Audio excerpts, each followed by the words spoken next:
Nis këtë të mërkur në Pallatin e Kongreseve, panajiri i 28 i librit në Tiranë. Kreu i shoqatës botuese në një konferencë për mediat foli për krizë librash.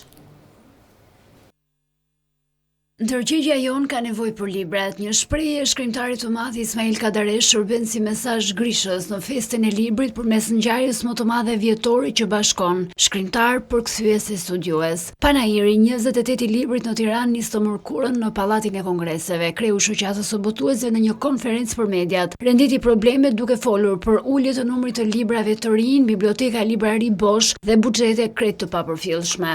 I drejtuam një pyetësor të vogël gjithë botuesve pjesëmarrës në panajir, sa libra të rinj kanë këta. Ka dhe shtëpi botuese që nuk kanë asnjë libër të ri, që janë për shumë vitesh në panajir, ka që kanë 1 ose 2 tituj të ri, do të thënë ka 5, ka 6, ka janë dhe disa, pastaj pak, pastaj që botojnë normalisht 20, 30, 40, apo më shumë tituj. Pra, ka rënë numri i botimeve dhe ka rënë cilësia e botimeve.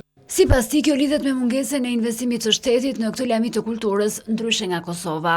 Disa botues të Kosovës e kanë zgjeruar shumë spektrin e tyre të botimit, konkurrojnë me nivel të mirë edhe në tregun shqiptar. Në Kosovë ka disa vite që qeveria jep 1,5 milion euro, 2 milion euro në vit, janë para që ndihmojnë për pagesën e të drejtave të autorit, pagesat e përkthimeve, për bibliotekat shkollore, ka një fond tjetër pastaj të veçantë për furnizimin e bibliotekave komunale.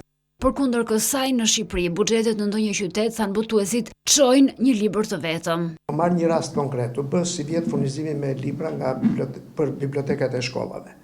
Dhe prenjasit i çohet vetëm një libër nga e gjithë lista, nëse për shembull gjithë drejtoria e Drapit çaj quhet kishte marrë 30 libra, vetëm një libër i çon prenjasit nga një titull nga 20 ose 30 tituj.